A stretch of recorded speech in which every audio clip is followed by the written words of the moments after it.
Hello, dear Internet. I would like to talk to you today about loot. Unlimited loot in first-person shooter games. So I'm of the opinion that in recent years, some games have lost sight of ergonomic mechanics that were once in use, but have since been abandoned, and I'll be referring to PlanetSide 2, as well as the Battlefield series, and Counter-Strike, over the course of the video. Now, in the case of PlanetSide 2, it runs on the free-to-play model. The game is free to download and play, but you can buy weapons and items, as well as boosts to help you get items faster. Whenever a free-to-play model is in use, there's a financial incentive to create a pay-to-win scenario where paying players are distinctly advantaged over non-paying players by having purchasable items be much better than free ones. Even in situations where such an accusation would be false, the clear presence of motive doesn't help the game's case, and the accusation is given more credence even when it's unwarranted. As someone with a long history of being banned from Battlefield servers for hacking, I know full well that guilty until proven innocent is much more popular than innocent until proven guilty these days. However, PlanetSide 2 is a first-person shooter game, and first-person shooters have distinct mechanics that help with these situations. But one that isn't in use that would be very helpful for a free-to-play shooter is the ability to loot dead enemies. Back in the days of Battlefield 2, I really liked the medic weapon for the Middle Eastern Coalition, but I was never given incentive to switch teams if I wasn't playing MEC. All I had to do was kill a medic or an assault, and take his kit, and the weapon was mine. PlanetSide 2 doesn't allow you to take anything off the corpse of an enemy, not a pistol or a grenade, much less an entire kit. If you are a new player at bottom rank, you're disadvantaged in regards to your combat abilities. Most equipment items in the game have upgrade paths that do exactly that, upgrade the item. If you're a light assault, for example, you're simply less useful without having unlocked C4 and several jetpack upgrades. The ability to loot enemies is an inherent barrier against pay-to-win, both from a mechanical standpoint and from the accusation, because even if your opponent has a more powerful weapon, if you're the better player, you can often kill him and take it for yourself. This helps balance things out, especially for new players that don't start with much, and accordingly makes the argument of selling power much weaker when said power can be easily stolen. This also encourages people to try new classes, weapons, and playstyles, which is helpful from a financial standpoint.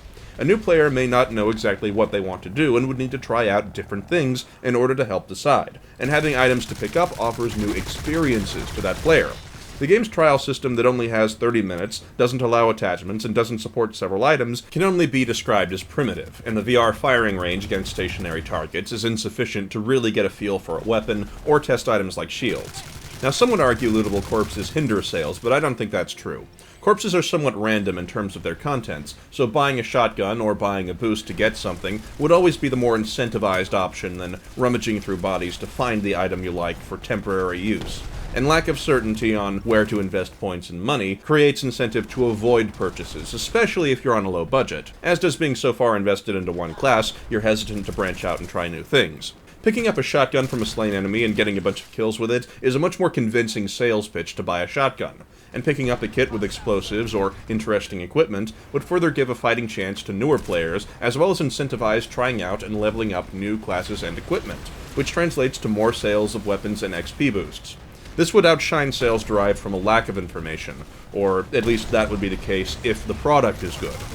It's also helpful for collecting weapon balance data, since people that complain about how another faction's exclusive weapons are better may or may not be so quick to swap out their weapon once actually given the option. Those of you in my audience who play Battlefield or Counter-Strike may know full well how selective some server admins can be when you're on the opposite team and just happen to shoot them a few times. The same mindset comes up in PlanetSide.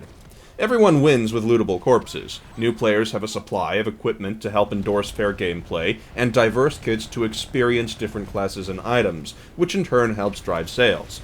Now let's talk about ergonomics for a moment. Back in Battlefield 2 and 2142, you could stand near a slain enemy and press a hotkey to swap kits with the nearest corpse. You didn't need to be looking at it, just standing close by. In Battlefield 3 and 4, you have to look at a weapon dropped on the ground to swap kits, and it shares a button with a use key. In Battlefield 2, if you took a medic's kit, dropped a health pack, then switched back, you could collect the health pack and be on your way. In Battlefield 2142, a spawn beacon was a squad leader item in addition to normal kit equipment, and was not automatically destroyed if you switched kits. In Battlefield 3 and 4, a spawn beacon takes up a recon kit slot, and if the recon player switches kits with someone he killed, he may have his spawn beacon magically vanish. In Battlefield 2142, at the end of a round, when the next map was loading, you could view your score and performance from the past game, the team score chart, your unlocks and awards from that match, the server's map rotation playlist, miscellaneous information about the server, and spend unlock points.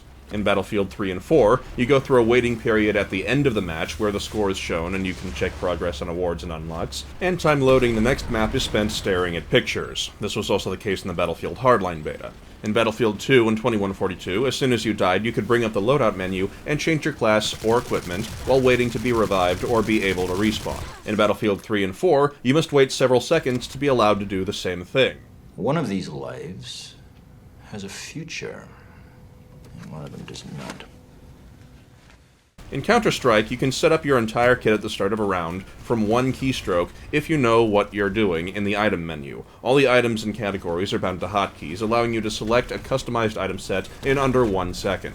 Such a system could be easily ripped off to allow swapping of individual items, equipment, and weapons within a PlanetSide 2 setting, or if necessary, a more simplified system where the dead simply drop a kit like in Battlefield 2, which remains for a little while after the corpse vanishes, and can be completely swapped with one button. Why is it that these older games have so many superior features to their modern counterparts? We need to go back to the past of 2004 to 2006 to go back to the future of 2142, where things actually made sense, because it doesn't make sense that I'm not allowed to drop my empty pistol and take the pistol of someone I shot. And these are not things that are mechanically challenging. I'm describing systems from a decade ago. Flaws that someone would point out have simple fixes that would take less effort to come up with than to criticize. I've heard the argument that people would team kill for loot. Okay, so team killed friendlies can't be looted. These things are not hard. The ancient technology just needs to be unearthed again for the good of all first-person shooter games. Anyway, that's all for this video.